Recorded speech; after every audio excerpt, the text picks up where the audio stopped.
Hello नमस्ते दोस्तों, मेरा नाम है कन्हैया विश्वकर्मा और आप सभी का स्वागत करता हूं आपके अपने channel technical achievement and GK पे।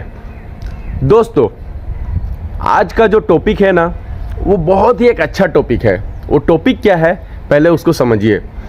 टॉपिक किसी ने पूछा है कमेंट के जरिए, व्हाट्सएप के जरिए, और अभी मैं उसको बताने जा रहा हूँ। सिंपल सा है कि किसी ने पूछा है कि सर, अगर कोई एक भी राउंड हो, कोई भी एक मटेरियल जिसका राउंड हो और उसको हम लोग को जानना हो कि राउंड में सपोज वो आ रहा है 100 mm का ओडी, तो अगर उसको सीधा करे तो वो कितना mm आएगा। ठीक है ना, बहुत अच्छा क्वेश्चन है और समझने लायक भी है। चलिए मैं एग्जांपल में एक सर्कल ले लेता हूँ। ठीक है, आपको स्क्रीन के साइड में दिख भी रहा होगा। एक सर्कल ले लेता हूँ और सर्कल का ओडी है, समझ लो 100 mm। ठीक है, तो अब क्या है, ये सर्कल को अगर हम लोग 20 से काट दे तो इसका ओडी कितना होगा। तो ये वीडियो को आज हम लोग पूरा समझेंगे, ये क्वेश्चन को पूरा समझेंगे और कितना होगा ये भी हम लोग जानेंगे और किस तरीका से होगा। ठीक है, तो अब क्या है, ये वीडियो को पूरा देखिए, पूरा समझिए, स्किप मत कीजिए। तो चलिए वीडियो को स्टार्ट करते हैं।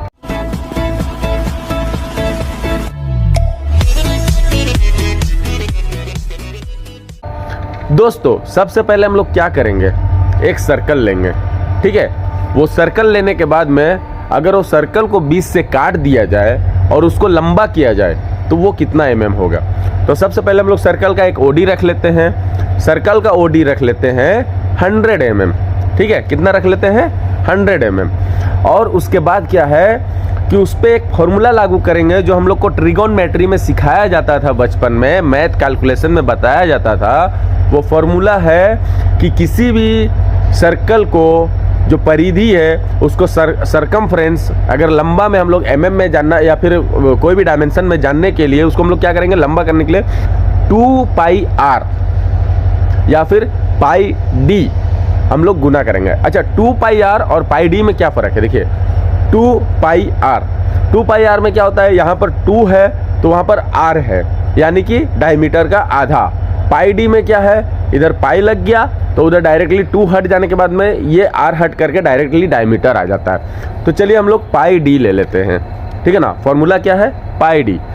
पाई क्या है, पाई हम लोग का एक स्टैंडर्ड हो जाता है जिसको किसी भी सर्कल को, सरकमफ्रेंस को हम लोग को मापने में यूज किया जाता है। ठीक है, पाई का स्टैंडर्ड मान कितना है वो भी आप लोग जान लीजिए। पाई का स्टैंडर्ड मान जो है वो हम लोग का होता है 22/7। कितना होता है, 22/7। ठीक है ना, अब क्या है, उसको अगर 22/7 को रिसॉल्व किया जाए, कैलकुलेशन किया जाए तो कितना आएगा, वो आएगा 3.14। कितना आएगा, 3.14 लिख लीजिए कहीं पर। ठीक है, अब क्या है, हम लोग का जो ओडी कितना है, 100 mm है।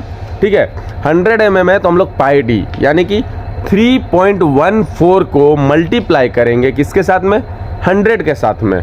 ठीक है ना, तो हम लोग का जो आएगा वही हम लोग का जो है लंबाई में आ जाएगा। सपोज हम लोग का सर्कल अगर उसको लंबा कर दे, पूरा एक लाइन बना दे, तो हम लोग का वो माप जो है, जो आप लोग को स्क्रीन में शो हो रहा है, वो आ जाएगा।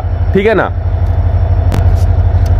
ठीक है ना, तो हम लोग का माप आ जाएगा, कितना आ जाएगा, 314 mm। कितना आ जाएगा, 314 mm। तो इस तरह से किसी भी सर्कल को, किसी का भी ओडी को हम लोग अगर एक पूरा लाइन बनाते हैं तो उसका डायमेंशन कुछ इस प्रकार से लेते हैं। ठीक है ना, ये मेरा फर्स्ट वीडियो, पहला भाग था, किस चीज़ के लिए, हम लोग का पीसीडी हॉल कैलकुलेशन का रिलेटेड में। सेकेंड भाग में मैं इसी का एक और चीज़ बताऊँगा कि किसी भी सपोज फ्लैंज हो, कोई जॉब का टुकड़ा हो और उसमें बीच में होल हो, तो हम लोग उसमें 2 सेंटर लाइन कैसे करेंगे, है कि नहीं। बहुत इंटरेस्टिंग क्वेश्चन है कि कोई भी होल हो, होल वाला अगर जॉब हो तो उसमें हम लोग 2 सेंटर लाइन कैसे करेंगे, ये हम लोग अगले वीडियो में जानेंगे। ठीक है, तो फिर मिलेंगे अगले वीडियो में, तब तक के लिए धन्यवाद दोस्तों, जय हिंद दोस्तों।